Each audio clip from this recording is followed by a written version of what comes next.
Hello everyone, मैं ममता गुप्ता। आज देखेंगे 18 सितंबर 2016 को जो सीटेट का पेपर हुआ था उसे देखेंगे। और इससे पहले हमने कई सारे सीटेट के प्रीवियस पेपर कंप्लीट कर लिए हैं। अगर आपने नहीं देखे हैं तो इसी वीडियो के डिस्क्रिप्शन में आपको सीटेट के प्रीवियस पेपर की लिंक मिल जाएगी। आप उस लिंक पर क्लिक करके बाकी के जितने भी सीटेट के प्रीवियस पेपर मैंने कराए हैं वो सभी देख सकते हैं। 2023 वाला भी करा चुकी हूँ, 22 वाला भी करा चुकी हूँ, 21 वाला भी करा चुकी हूँ, 19 वाला भी करा चुकी हूँ और आज हम ये 16 वाला देख रहे हैं और 2018 वाला भी करा चुकी हूँ प्रीवियस पेपर। और आगे भी इसी तरह से सीरीज चलेगी। अब तक जितने भी सीटेट के एग्जाम हुए मैं सभी को करा रही हूँ और सभी का सोशल साइंस वाला पार्ट करा रही हूँ। और साइड में ये जितनी भी प्ले लिस्ट लगी हुई है ये सभी मैंने पढ़ाई है। एनसीईआरटी को बहुत डिटेल में पढ़ाया है क्योंकि एनसीईआरटी से बाहर आपके सोशल साइंस में कुछ नहीं आता है, तो आपको अच्छे से सोशल साइंस कर लेनी है। मैंने पहले किसी चैप्टर को पढ़ाया है, फिर उस चैप्टर के क्वेश्चन आंसर कराए हैं। तो आप थ्योरी वाली प्ले लिस्ट में आप थ्योरी देख लेना और क्वेश्चन आंसर वाली प्लेलिस्ट में आप क्वेश्चन आंसर देख लेना। एमसीक्यू वाली प्लेलिस्ट में एमसीक्यू देख लेना। ठीक है, तो आइए शुरू करते हैं। क्वेश्चन नंबर 31, लोकतंत्र में चुनावों के संबंध में निम्नलिखित दो कथनों पर विचार कीजिए। पहला है प्रतिनिधित्व। लोकतंत्र में लोग अपने प्रतिनिधियों को चुनकर अप्रत्यक्ष रूप से भाग लेते हैं और वे प्रतिनिधि पूरे देश के लिए कानून और नियम बनाते हैं। तो बी है, सरकार नियमित चुनावों द्वारा बदली जा सकती है। तो इसका जो सही आंसर हो जाएगा वो हो जाएगा ये दोनों। अब देखिए ये दोनों कैसे सही हैं। ठीक है, हम थोड़ी सी व्याख्या भी कर लेते हैं ताकि आपको सारी चीजें समझ में आए कि इसमें बोला गया है अप्रत्यक्ष रूप से चुनते हैं। लोग क्या कैसे चुनते हैं? अप्रत्यक्ष रूप से। अप्रत्यक्ष रूप का मतलब है कि पहले जो जनता है या जो प्रजा है या पब्लिक है वो वोट डालेगी किसी नेता के लिए। ठीक है, आप एमपी को या एमएलए को वोट डालेंगे, बाद में वो आपका प्रतिनिधित्व करेंगे और आपके लिए वो कानून बनाएंगे। ठीक है, तो आप डायरेक्ट संसद में जाके कानून नहीं बना रहे हो अपने लिए। तो अगर आप डायरेक्ट जाकर संसद में बैठकर अपने लिए कानून बनाएं कि भाई हमें ये समस्या है, तो आप प्रत्यक्ष रूप से उस वहां पर हैं। अगर आप जिनको वोट डाल रहे हैं, ठीक है, जो आपने प्रतिनिधि चुन के भेजा है, जिस भी नेता को आपने चुन के भेजा है वो आपका प्रतिनिधित्व कर रहा है। कहाँ? संसद में बैठकर या आपकी राज्यसभा में बैठकर। ठीक है, तो वो क्या है, या आपकी विधानसभा में बैठकर। तो वो क्या है, वो एक तरह से अप्रत्यक्ष रूप है। ठीक है, आपको समझ में आ गया ना? आप क्या करते हैं, एमपी या एमएलए को चुनते हैं और वो आपका प्रतिनिधि क्या करते हैं, विधानसभा में या लोकसभा में या राज्यसभा में करते हैं। ठीक है, और दूसरा क्या है, ये तो आपको पता ही है कि हम सरकारों को चुनाव द्वारा बदल सकते हैं। अगर जैसे ये 5 साल की जो मोदी सरकार थी, अगर आपको लग रहा है कि हाँ मोदी सरकार ने काम किया तो आप आगे इसको वोट देंगे। अगर आपको लग रहा है कि इन्होंने देश को विकास उस लेवल पर नहीं पहुंचाया जिस लेवल पर करना चाहिए तो आप आगे वोट नहीं डालेंगे। तो ये आपके खुद के हाथ में है कि आपको कौन सी सरकार चाहिए।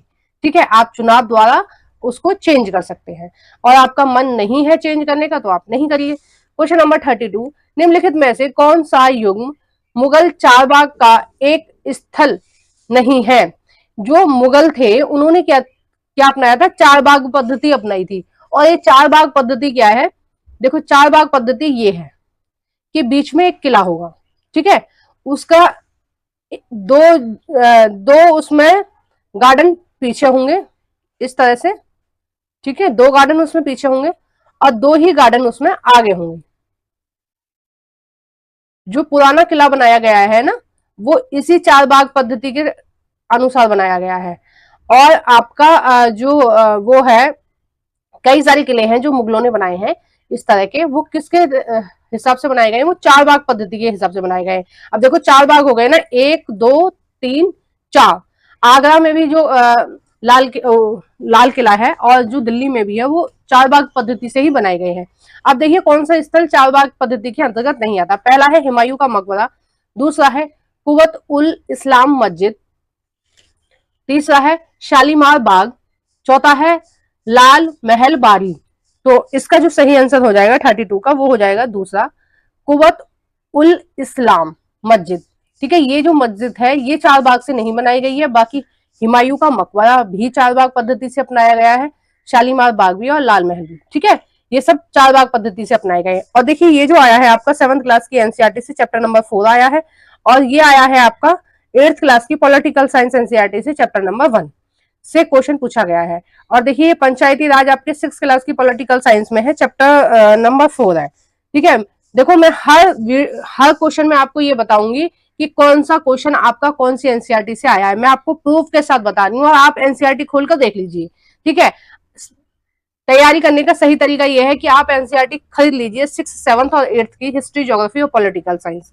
अगर आपके पास वो नहीं है या आप सामर्थ्य नहीं है उनको खरीदने में, आपके पास पैसे की थोड़ी दिक्कत है, तो आप ऑनलाइन उसकी साइट पर जाकर एनसीईआरटी की साइट पर जाइए और वहां से आप सारी की सारी एनसीईआरटी डाउनलोड कर लीजिए, 6th की, 7th की और 8th की हिस्ट्री, ज्योग्राफी और पॉलिटिकल साइंस। मैंने भी वहीं से ही अपलोड कर रखी है अपने लैपटॉप में। ठीक है, तो आप भी कर सकते हैं, कोई बहुत ज्यादा उसमें खर्चा वर्चा करने की भी जरूरत नहीं है, लेकिन पढ़िए आप एनसीईआरटी से ही, बाहर के किसी नोट से मत पढ़िए। मैं बार बार आपको कहती हूँ बाहर की चीजों से मत पढ़िए, आप एनसीईआरटी से पढ़िए। डायरेक्ट एनसीईआरटी से ही लोगों ने नोट्स बना रखे हैं, तो आप डायरेक्ट एनसीईआरटी पढ़ लीजिए। और नोट्स कौन कितने हिसाब से बना रहा है वो उसकी अपनी थिंकिंग है। ठीक है, आप नोट्स बनाएंगे, एक दो चीज आपकी उसमें से रह ही जाती है। एनसीईआरटी को आप जितनी बार भी पढ़ेंगे आपको ऐसा लगेगा कि आपने ये चीज पिछली बार पढ़ने से आपसे छूट गई थी, है ना। आपको टीजीटी में भी हेल्प करेगा, पीजीटी में भी हेल्प करेगा, आगे जितने भी एग्जाम होंगे सब में हेल्प करेगा। तो आपको जरूर एनसीईआरटी से ही पढ़ना चाहिए। पहला है जिला परिषद पंचायती राज प्रणाली का द्वितीय स्तर है, हमें सही कथन देखना है। ठीक है, ये वाला हो जाएगा गलत, द्वितीय स्तर नहीं है, ये कौन सा है, तृतीय स्तर। पहला स्तर है ग्राम सभा या आपका ग्राम पंचायत। ठीक है, दूसरा स्तर है ब्लॉक पंचायत, है ना, और या पंचायत समिति भी बोलते हैं उसको, कई सारे नाम है। मैंने जब एनसीईआरटी पढ़ाई थी तो बहुत सारे नाम उसमें बताए थे, 3-4 नाम पंचायती राज में। शॉर्ट वीडियो भी मैंने कई सारी अपलोड कर रखी है इससे संबंधित। दूसरा है ग्राम सभा के सचिव का चुनाव। देखो ग्राम सभा के सचिव का चुनाव होता ही नहीं है, उसके सदस्यों द्वारा किया जाता है। ग्राम सभा के जो सचिव होते हैं उनका चुनाव नहीं होता है, उनकी नियुक्ति होती है। ये एक सरकारी अधिकारी होते हैं, जो सचिव होते हैं वो सरकारी अधिकारी होते हैं। और जैसे किसी भी भर्ती के लिए, गवर्नमेंट जॉब के लिए जो टेस्ट वगैरह होते हैं उसको क्लियर करके ये ग्राम सचिव आते हैं। ठीक है, जैसे आप टीजीटी पीजीटी का एग्जाम देते हैं उसी तरह सचिव का भी एग्जाम होता है। थर्ड है ग्राम पंचायत की अवधि 4 वर्ष की होती है। देखो ये भी गलत है, जितने भी चुनाव होते हैं सब में जो अवधि होती है वो 5 वर्ष की होती है, केवल राज्यसभा को छोड़कर। ठीक है, राज्यसभा का जो चुनाव होता है वो 6 वर्ष के लिए होता है। ठीक है, कोई भी सदस्य 6 वर्ष के लिए। उसी तरह से जो राज्य परिषद होती है उनका चुनाव भी 6 वर्ष के लिए होता है, बाकी जितने भी चुनाव होते हैं वो सभी 5 वर्ष के लिए होते हैं। फोर्थ है आपका संवैधानिक दिशा निर्देशों के अंतर्गत देश के प्रत्येक राज्य में ग्राम पंचायतों के संबंध में अपने कानून होते हैं। ये बिल्कुल सही है, और इसका जो लेखा है वो आपके संविधान में भी देखने को मिलेगा। और जो ग्राम पंचायत से संबंधित कानून है और यह कानून बनाने का अधिकार है, या उन टॉपिकों से संबंधित जो अधिकार दिए गए हैं वो उसमें 29 विषय शामिल है, 29 सब्जेक्ट उसमें शामिल है। ठीक है, और ये आपके भारतीय संविधान में ये सारी चीजें लिखी गई हैं। नेक्स्ट है आपका 34, निम्नलिखित व्यक्तियों में से किसकी कविताओं और विचारों को पंचवाणी और बीजक में संरक्षित किया गया है। पहला है कबीर, दूसरा है मीराबाई, तीसरा है गुरु नानक, चौथा है, देखो ये रविदास है, ये टाइपिंग मिस्टेक हो गई है थोड़ी सी, तो ये क्या है, रविदास। तो इसका जो आंसर हो जाएगा वो हो जाएगा आपका पहला। और ये आया है आपकी 7th क्लास की ज्योग्राफी एनसीईआरटी से चैप्टर नंबर 6। देखो जो 2018 वाला मैंने पहले वाला पेपर कराया है और जो मैं ये वाला करा रही हूँ, इसमें कम से कम 6-7 क्वेश्चन आपस में मिलते जुलते हैं। तो आप ये कंफ्यूजन में बिल्कुल मत रहना, इस कंफ्यूजन में बिल्कुल भी मत रहना कि मैंने उसी वाले पेपर के कुछ क्वेश्चन इसमें डाल दिए हैं, ऐसा नहीं है। ठीक है, ये 2016 में जो भी पेपर आया था ये पूरा वही की वही है, लेकिन 5-6 क्वेश्चन ऐसे हैं जो उस पेपर में भी थे और इस पेपर में भी है। जैसे अभी मैं ये जो 34 वाला क्वेश्चन कराया है ये उसमें भी था और इसमें भी है। ठीक है, और थोड़ा बहुत क्वेश्चन एक दूसरे से मिलते हैं। ठीक है, जितने भी सीटेट के एग्जाम हुए हैं और पेडागोजी के भी ज्यादातर उन्हीं टॉपिकों से क्वेश्चन पूछे जाते हैं, कुछ अलग से नहीं पूछे जाते हैं। क्वेश्चन नंबर 35, गढ़कटंगा के गौंड राज्य के संबंध में निम्नलिखित कथनों में से कौन सा कथन सही है। देखो जो गढ़कटंगा राज्य था वो कहाँ था, गौंड राज्य कहाँ था, ये आपका दक्षिण भारत में था। ठीक है, और इसके ये आया है आपका 7th क्लास की हिस्ट्री एनसीईआरटी से, चैप्टर नंबर 5 से आया है। और ये बहुत शक्तिशाली राज्य था और बाद में मुगलों के द्वारा इस राज्य को भी खत्म कर दिया गया था, या फिर ऐसे कह सकते हैं कि इसका नियंत्रण धीरे धीरे मुगलों के हाथ में आता चला गया था। ठीक है, और यहाँ पे एक बहुत फेमस कहानी है, आप पढ़ना एनसीईआरटी में, मैं पढ़ाऊंगी बताऊंगी, यहाँ पे तो काफी लंबा टाइम लग जाएगा। ये है, पहला है, यह एक समृद्ध राज्य था। इसने जंगली हाथियों को पकड़कर और उनको दूसरे राज्यों में निर्यात करके धन कमाया। तो ये बिल्कुल सही है। निर्यात यानी कि जब हम कोई सामान अपने देश में से दूसरे देश में बेचते हैं, ठीक है, तो उसको बोलते हैं हम निर्यात। और जब हम दूसरे देश से कोई सामान अपने देश के लिए खरीदते हैं तो उसको बोलते हैं हम आयात। ठीक है, तो ये क्या करते थे कि ये हाथियों को पकड़ते थे और दूसरे देश के राज्य को या दूसरे देश के राजाओं को बेचते थे। दूसरा है, यह कमजोर बुंदेलों और मराठाओं के खिलाफ अधिक शक्तिशाली बना। देखो ये कथन गलत हो जाएगा। तीसरा है, 1565 में मुगल सेनाओं ने गढ़ कटंगा पर हमला किया और उन्हें रानी दुर्गावती द्वारा हार का मुंह देखना पड़ा। देखो 1565 में जो हमला हुआ था उसमें रानी दुर्गावती को हार का मुंह देखना पड़ा था, ना कि मुगलों को। ठीक है, मुगल उसमें जीते थे और जो रानी थी वो हार गई थी। और बिल्कुल सेम कहानी महारानी लक्ष्मीबाई जैसी है। इनका भी एक पुत्र था और ये अपने पुत्र को पीठ पर बांधकर लड़ी थी और लास्ट तक लड़ी थी, जब तक ये वीर गति को प्राप्त नहीं हो गई थी। ये रणभूमि में ही वीर गति को प्राप्त हो गई थी। ठीक है, बाद में फिर धीरे धीरे शासन सत्ता जो थी वो मुगलों के हाथ में आती रही। फोर्थ है, यह केवल नगरों से बना हुआ था, ऐसा नहीं है, इसमें गांव भी थे और गांव का जिक्र दिया हो गया है। क्वेश्चन नंबर 36, एलोरा की गुफा 15 का भीत चित्र के, देखो ये भी पिछले वाले क्वेश्चन में पिछले वाले पेपर में था, मैं आपको बता रही हूँ, बहुत सारे क्वेश्चन इसके पिछले वाले पेपर में से ही आए। देखो जो भीत चित्र होता है वो क्या होता है, भीत यानी दीवाल, यानी दीवाल पे बना हुआ चित्र, दीवाल यानी बॉल। ठीक है, दीवाल तो आप समझते होगे, दीवाल नहीं समझ रहे हो तो बॉल समझते होगे ना, बॉल पर बना हुआ चित्र, ठीक है, उसको बोलते हैं हम भीत चित्र, इसमें दिया हुआ है। और एलोरा की गुफा 15 का भीत चित्र, जिसमें विष्णु को नरसिंह अर्थात पुरुष सिंह के रूप में दिखाया गया है, किस काल की कृति है। तो ये वाला आपका आया है 7th क्लास की हिस्ट्री एनसीईआरटी से, चैप्टर नंबर 2 से आया है ये क्वेश्चन। पहला है, देखो इसमें थोड़ा सा टाइपिंग मिस्टेक हो गई है, ये है राष्ट्रकूट। ठीक है, राष्ट्रकूट काल। ठीक है, अच्छा ये पूरे कॉपी पेस्ट हो गए हैं गलती से, चलो इनको हम हटा देते हैं, मैं आपको ऑप्शन बोल के बता देती हूँ। ठीक है, मैं बोलती हूँ अभी आपको। पहला है आपका राष्ट्रकूट काल, दूसरा है आपका गुज्जर प्रतिहार काल, तीसरा है आपका चालुक्य काल और चौथा है आपका गुप्त काल। तो इसका जो सही आंसर हो जाएगा राष्ट्रकूट काल हो जाएगा। देखो एलोरा और एलिफेंटा दोनों गुफाओं का जो निर्माण कराया था वो राष्ट्रकूटों ने ही कराया था। और ठीक है, और ये कहाँ है, महाराष्ट्र के लगभग है। नेक्स्ट देखते हैं क्वेश्चन नंबर 37, निम्नलिखित में वस्तु विनिमय पद्धति की सही विशेषता कौन सी है। देखो ये क्वेश्चन आपके लिए नया है क्योंकि वस्तु विनिमय का जिक्र मैंने अभी तक नहीं पढ़ा है, हो सकता है कहीं हो, मेरे से छूट गया हो। पहले तो आप जान लीजिए कि ये इकोनॉमिक्स की टर्म है। ठीक है, इकोनॉमिक्स का एक टॉपिक है।